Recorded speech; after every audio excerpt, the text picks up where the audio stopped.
Prime Minister is dead right to highlight this disgraceful fake image today. And the Chinese have hit a new low in their relationship, not just with Australia, but the world.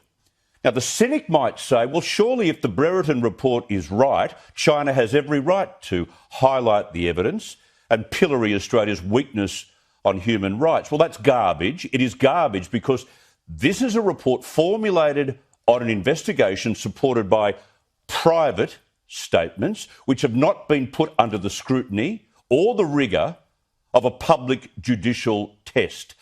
And even if partly true, it is a very small number of incidents involving a tiny percentage of soldiers in a brutal entire decade of fighting in the harsh battles of war in Afghanistan.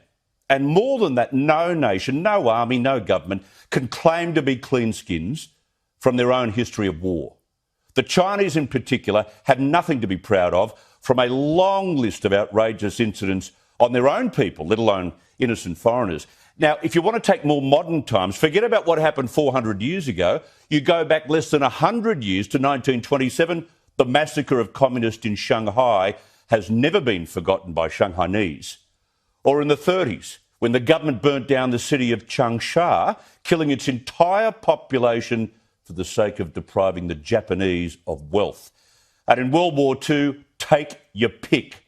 The Chinese were appalling in following any kind of rule of engagement. The repugnant post made today of an image, a falsified image, posted by the Deputy Director General of the Ministry of Foreign Affairs, Mr. Lijian Zhao.